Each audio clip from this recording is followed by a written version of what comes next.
Hello daisy. Vijay, എന്തു പറ്റി തനിക്ക്? ഇന്നലെ മുതൽ തൊട്ടു മുൻപ് വരെ നിങ്ങളുടെ എല്ലാവരുടെയും ഫോൺ ഓഫായിരുന്നല്ലോ. ഞാൻ വിജയെയും ഗീതയെയും എത്ര തവണ വിളിച്ചു.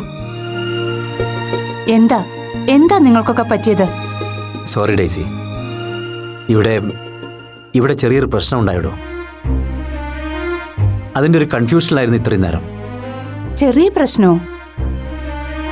എന്നിട്ട് ജോബിന്റെ അടുത്ത് വിജയ് പറഞ്ഞത് എന്തോ ഭീകര പ്രശ്നമാണെന്നാണല്ലോ. പറയാതെ ആരും അങ്ങോട്ട് വന്നു പോകരുതെന്ന് വിജയ് കർശനമായി പറഞ്ഞതുകൊണ്ടാ ഞാൻ അങ്ങോട്ട് വരാഞ്ഞത്. ശരിക്കും വല്ലാതെ ഭയന്നു പോയി ഞാൻ. അല്ല, അത് പിന്നെ ഞാനൊന്നും വല്ലാതെ പാനിക്കായിടോ. അതാ ജോബിനോട് അങ്ങനെയൊക്കെ റിയാക്ട് ചെയ്യേണ്ടി വന്നത്. മോനോട് ഞാനൊരു സോറി പറഞ്ഞൊന്ന് പറയണം കേട്ടോ. ഓ, സോറിയുടെ ഒന്നും ആവശ്യം ഞങ്ങൾക്കില്ല. വിജയും ഫാമിലിയും ഓക്കെ ആണെന്ന് അറിഞ്ഞാൽ മാത്രം മതി. ഇപ്പൊ പ്രശ്നങ്ങളൊക്കെ സോൾവ് ആയോ വിജയ്? ആ, ഏറെക്കുറെ. എന്ന് വെച്ചാൽ 90%. നാളെയോടെ എല്ലാറ്റിനും ഒരു കംപ്ലീറ്റ് സൊല്യൂഷൻ ആവും തോന്നുന്നു. എന്തായിരുന്നു ഇത്ര പാനിക് ആകാൻ മാത്രമുള്ള ഭീകര പ്രശ്നം? ഷെയർ ചെയ്യാൻ പറ്റുമെങ്കിൽ പറഞ്ഞാൽ മതി. ഞാൻ പറയാം ഡേസി. നാളത്തെ ഒരു ദിവസം കൂടി ഒന്ന് കഴിഞ്ഞോട്ടെ. എന്നിട്ട് ഞാൻ തന്നോട് എല്ലാം വിശദമായിട്ട് പറയാം. എല്ലാം നാളെ കൊണ്ട് ഓക്കെ ആവുകയാണെങ്കിൽ ചിലപ്പോൾ ഞാനത് തന്നോട് പറഞ്ഞില്ലാന്നും വരും. വേറൊന്നും കൊണ്ടല്ല, ഓർക്കാൻ ഒരിക്കലും ഇഷ്ടപ്പെടാത്തൊരു ഏടാണത്. Okay, no problem Vijay. ഓർക്കാൻ പോലും ഇഷ്ടമില്ലാത്ത കാര്യങ്ങൾ ആരോടും ഷെയർ ചെയ്യാതിരിക്കുന്നത് തന്നെയാണ് നല്ലത്.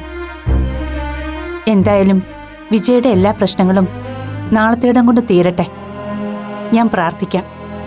താൻ ധൈര്യമായിട്ടിരിക്കാം. നാളെ കഴിഞ്ഞ് പറ്റുമെങ്കിൽ ഞാൻ അങ്ങോട്ട് ഇറങ്ങാം. വേണ്ട ഡേസി, ഞാൻ വിളിച്ചിട്ട് വന്നാൽ മതി. തൽക്കാലം ഞങ്ങളൊരു ഷിഫ്റ്റിങ്ങിനെ കുറിച്ച് ആലോചിക്കുക. ഷിഫ്റ്റിങ്ങോ? എവിടേക്ക്? ഇവിടെ അടുത്ത് തന്നെ, കഷ്ടിച്ച് ഒരു 2 കിലോമീറ്റർ ദൂരത്തേക്ക്.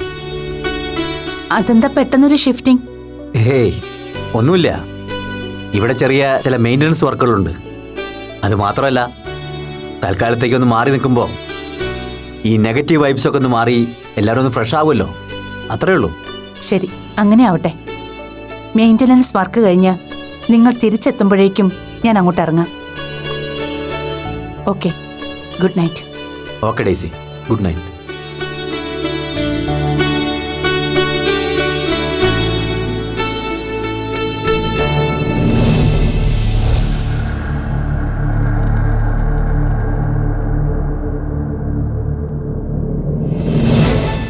കൂടുതൽ ആലോചിച്ചിട്ടൊന്നും ഒരു കാര്യമില്ല. അവളുടെ സമ്മതത്തോടെ പൂജ നടക്കുമെന്ന് എനിക്ക് തീരെ വിശ്വാസമില്ല. പെണ്ണ് രണ്ടും കൽപ്പിച്ചുള്ള മട്ടില ഇപ്പോഴും. അവൾ സഹകരിക്കുന്നില്ലെങ്കിൽ പിന്നെ നമ്മൾ എന്ത് ചെയ്യാനാ?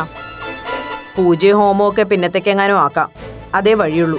നീ എന്ത് മണ്ടത്തര അശ്വതി പറയുന്നേ? ഇതങ്ങനെ നീട്ടിക്കൊണ്ടു പോകേണ്ട കാര്യമാണോ? എത്രയും പെട്ടെന്ന് പരിഹാരകർമ്മം നടത്തി കൊച്ചിന്റെ ഉള്ളിക്കിടക്കുന്ന കൈവശം പുറത്തു കളയാൻ നോക്കുന്നതിന് പകരം ഇതിങ്ങനെ നീട്ടിക്കൊണ്ടു പോകേണ്ട കാര്യമാണോ ഇപ്പൊ ആലോചിക്കേണ്ടത്? ദേ, 2 പേരോടും കൂടി ഞാനൊരു കാര്യം പറഞ്ഞേക്കാം. മാളുവിന്റെ കാര്യത്തിൽ വല്ലതും ചെയ്യാനുള്ള ഉദ്ദേശം ഉണ്ടെങ്കിൽ അത് നമ്മൾ തീരുമാനിച്ച പോലെ നേരത്തും കാലത്തും ചെയ്യുക. അല്ലെങ്കിൽ പിന്നെ അതിനു വേണ്ടി മെനക്കെടാതിരിക്കുക. ആറിയ കഞ്ഞി പഴങ്കഞ്ഞിയ, അത് മറക്കണ്ട. ആഗ്രഹം ഇല്ലാഞ്ഞിട്ടല്ലോ അമ്മേ. പക്ഷെ അവളിങ്ങനെ മുടക്കത്തരം പറഞ്ഞോണ്ടിരുന്ന പിന്നെ നമ്മളെന്താ ചെയ്യുക? ചെയ്യാനൊന്നുമില്ല. സ്വമനസാലെ വന്നില്ലെങ്കിൽ ബലമായി പിടിച്ചോണ്ട് വന്ന് പീഠത്തിലിരുത്തുക, അത്രേ ഉള്ളൂ. പൂജ അതിന്റെ രീതിക്ക് തുടങ്ങി വരുമ്പോഴേക്കും അവളുടെ എതിർപ്പൊക്കെ താനേ ഇല്ലാതായിക്കൊള്ളും. ബലപ്രയോഗമൊന്നും നടപ്പിലാകുന്ന കാര്യമല്ലമ്മേ. ഒന്നാമത് ഇങ്ങനൊരു മന്ത്രവാദവും പൂജയൊക്കെ നടത്തുന്നു എന്നറിഞ്ഞാല് ആൾക്കാര് സംശയത്തോടെ നോക്കൂ. അതിന്റെ കൂടെ ഒച്ചപ്പാടും ബഹളവും ഒക്കെ കൂടെ ആയാ നമ്മുടെ റെസിഡൻസ് അസോസിയേഷൻകാരൊക്കെ അറിയും. പിന്നെ ആകെ നാണക്കേടാവും. എന്റെ അശ്വതി, ഇങ്ങനെയൊക്കെ ആലോചിച്ചിരുന്നാ ഇതൊന്നും ഭംഗിയായിട്ട് നടക്കാൻ പോകുന്നില്ല. നമ്മുടെ വീട്ടിൽ പൂജയും ഹോമവും ഒക്കെ നടത്തുന്നതിന് നാട്ടുകാരെ ബോധ്യപ്പെടുത്തേണ്ട കാര്യം എന്താ?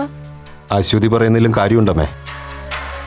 മാളുവിനെ ബലം പ്രയോഗിച്ച് ഇതിൽ പങ്കെടുപ്പിക്കാൻ ശ്രമിച്ച അവളുടെ ഭാഗത്ത് നിന്ന് ഒരു ചെറുത്ത് നിൽപ്പ് എന്തായാലും ഉണ്ടാവും. അത് വല്ലതും പുറത്തുള്ളവരറിഞ്ഞ കാര്യം എന്താണെന്ന് അന്വേഷിച്ചു വരില്ലേ? അന്വേഷിച്ചു വന്നാൽ എന്താ കുഴപ്പം? നമ്മളുടെ ദോഷപരിഹാരത്തിന് വേണ്ടി ഒരു തറരക്ഷയും ഗണപതി ഹോമവും നടത്തുകയാണെന്ന് നേരത്തെ തന്നെ അയൽപക്കക്കാരോടൊരു സൂചന കൊടുത്തേക്കണം. അപ്പൊ പിന്നെ അധികം അന്വേഷണത്തിനൊന്നും ആരും മെനക്കെട്ട് വരില്ല. മാളൂനെ അനുനയിപ്പിക്കാൻ ഞാൻ നോക്കിയിട്ട് ഒറ്റ വഴിയേ ഉള്ളൂ. നാളെ മുരളിയേട്ടൻ തന്നെ നേരിട്ട് അവളോടൊന്ന് സംസാരിക്ക്. പൂജയ്ക്ക് സഹകരിക്കണമെങ്കിൽ അവള് എന്തെങ്കിലും കണ്ടീഷൻസ് വെക്കാതിരിക്കില്ല. തൽക്കാലത്തേക്ക് അതിന് നമ്മളൊന്ന് വഴങ്ങിക്കൊടുക്ക. അതൊരു നല്ല ഉപായമാണെന്ന് എനിക്കും തോന്നുന്നു. തൽക്കാലത്തേക്ക് അവളെ വരുതിയിലാക്കാൻ അതേ ഒരു മാർഗമുള്ളൂ. നീ ഒന്ന് തഞ്ചത്തിനും തരത്തിനും അവളോടൊന്ന് സംസാരിച്ചു നോക്ക്. ദേ, ആളിനെ മുന്നിൽ ഒരു 10-15 മിനിറ്റ് നേരം കിട്ടിയ ബാക്കിയൊക്കെ ആ സ്വാമി നോക്കിക്കൊള്ളും.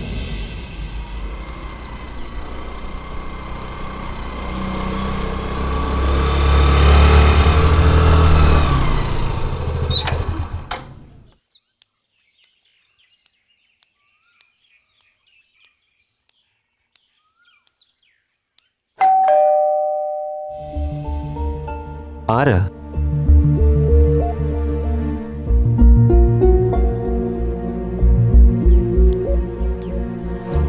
ആരാ? എന്താ വന്നത്? ഞാൻ കിളിമാനൂർ ത്രിവിക്രമ സ്വാമിയുടെ അടുത്തുനിന്ന് വരിക. ഉവ്വ്, മനസ്സിലായി. ഇവിടെ ഒരു ക്രിയയുടെ കാര്യം പറഞ്ഞിട്ടുണ്ടായിരുന്നല്ലോ. അതെ, അതിനുവേണ്ടിയുള്ള പൂജാ സാധനങ്ങളുടെ ചാർത്ത ഇതിവിടെ ഏൽപ്പിക്കാൻ പറഞ്ഞു സ്വാമി. ഇതിൽ പറഞ്ഞിരിക്കുന്ന സാധനങ്ങളെല്ലാം രാവിലെ തന്നെ ഒരുക്കി വെക്കണമെന്ന് സ്വാമി പ്രത്യേകം പറഞ്ഞു. ഓ, അല്ല, എപ്പോഴായിരിക്കും പൂജ തുടങ്ങുക? അങ്ങനെ കൃത്യസമയമൊന്നും സ്വാമി പറഞ്ഞിട്ടില്ല. രാഘോലം കഴിഞ്ഞ് എപ്പോ വേണമെങ്കിലും ക്രിയ തുടങ്ങാം. ആ, അതിനനുസരിച്ച് ആളെ ഒരുക്കിയിരുത്തുക. എന്ന് ഞാൻ പോട്ടെ. ആയിക്കോട്ടെ. ആ. അങ്ങനെ അതിന്റെ കാര്യത്തിലൊരു തീരുമാനമായി. നമുക്കിനി മറുത്തൊന്നും ആലോചിക്കേണ്ട മുരളി. രാവിലെ നീയായിട്ട് മാളൂനെ അനുനയിപ്പിച്ച് പൂജയ്ക്ക് സമ്മതിപ്പിക്കുക.